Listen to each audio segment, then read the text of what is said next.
আপনারা দেখবেন যে ইউটিউব বা ফেসবুকে অনেকেই হচ্ছে ব্ল্যাক রোজ সেল করছে, কিন্তু সেটা তারা নিজেরা করছে না, ইম্পোর্টেড, যেটা আমরা করছি। এবং আমরা যেই প্রাইসে দিচ্ছি, আমার মনে হয় না অনলাইনে কোনো পেজ আমাদের মতো এরকম সুলভ মূল্যে বা চিপ প্রাইসে দিচ্ছে। এই ব্ল্যাক রোজটা মূলত নিজের পছন্দের মানুষকে দীর্ঘদিন হচ্ছে মনে রাখার জন্য এই ব্ল্যাক রোজটা তারা তাদের পছন্দের মানুষকে দিয়ে রাখে। বিশেষ করে টিনেজাররাই বেশিরভাগ নেয়, স্কুল বা কলেজ বা ভার্সিটি পড়ুয়া যারা।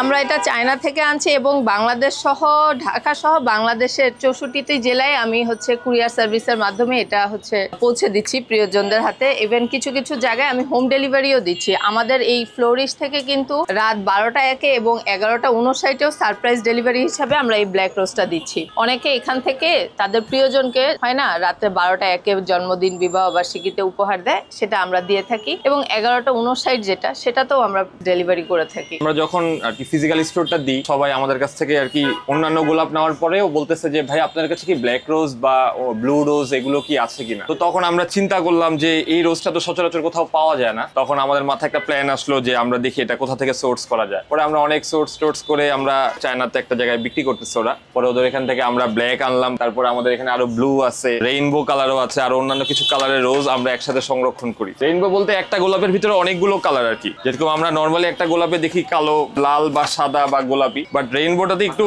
ইউনিক টাইপের। একটা গোলাপের ভিতরে 3-4টা কালার থাকে। নষ্ট হয়ে গেলে আর কি এটার পাপড়িগুলো অলমোস্ট একটু খুলে যাবে। আমরা এভাবে সাজিয়ে দিই, বাট জিনিসটা আসে হলো বেসিক্যালি এভাবে। যখন বাংলাদেশে পলিথিন নিয়ে নানা রকম উদ্যোগ নেওয়া হলো যে পরিবেশের নানা রকম ক্ষতি হচ্ছে, তখন ওই চিন্তাটা চেঞ্জ করে চিন্তা করলাম যে যেহেতু পরিবেশের ক্ষতি হচ্ছে, ওরকম কিছু না করে পরিবেশেরও যেন উপকার হয়, আমার জিনিসটাও দেখতে একটু ক্রিয়েটিভ লাগে। যার কারণে আমি এই পাটের তৈরি জিনিসটা ফুলের মধ্যে ব্যবহার করেছি। এখানে যে ফ্লাওয়ারগুলি, এটা বাইরে থেকে আনা, এটা হচ্ছে লিমো, এটাও চায়না থেকে ইম্পোর্ট করা, এটা লিলি, এটাও চায়না থেকে ইম্পোর্ট করা, এটা স্টার্টিস, এটাও চায়না থেকে ইম্পোর্ট করা, এই যে ব্যাগটা, এটাও হচ্ছে বাইরে থেকে ইম্পোর্ট করা। ধানমন্ডি এরিয়ায় আমি যখন ফ্লাওয়ার বিজনেস শুরু করেছি, দেখেছি যে নর্মাল ফুল দিয়ে সবাই বিজনেস করছে। চাইনিজ ফুলগুলি আনার জন্য সবাই গুলশান বনানীর দিকে চলে যায়। তাদের সবার কথা চিন্তা করে আমি চিন্তা করলাম সময়ও বাঁচবে, সেম প্রোডাক্টও হচ্ছে আপনারা হাতের কাছেই পেয়ে যাবেন। এই জন্য আমি ধানমন্ডিতে এই চাইনিজ ফ্লাওয়ারগুলি আনার চিন্তা ভাবনা করি।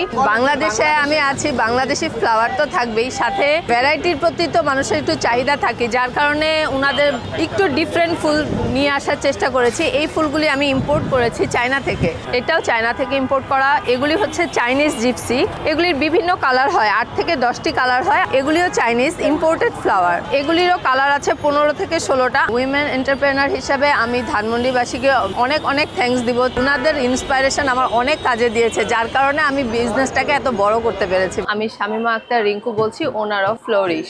মূলত কাজ করছি কাঁচা ফুল নিয়ে, ইভেন্টের কাজ নিয়ে। আর আমার দোকানের সিগনেচার আইটেম হচ্ছে ব্ল্যাক রোজ। এটা হচ্ছে সরাসরি চায়না থেকে ইম্পোর্ট করা এবং এটার ইনস্ট্রাকশন এটার গায়ে দেওয়া আছে। এটা কতদিন লাস্টিং করবে, কিভাবে রাখতে হবে, ডিটেলস এখানে দেওয়া আছে। যেহেতু এটা প্রিজারভেটিভ রোজ, এটা লাস্টিং করে, বক্সে লেখা আছে 2 থেকে 3 বছর। তো যেহেতু কাস্টমার যখন নেয় তখন তার বক্সিং থাকে না, সেক্ষেত্রে এটা 1.5 থেকে 2 বছরের মতো থাকে। এটা সরাসরি চায়না থেকে ইম্পোর্ট করছি এবং চায়নায় আমার ওয়্যার হাউস আছে, আমি ওখানেই মালগুলি রেখে নিজেই নিয়ে আসি এখান থেকে।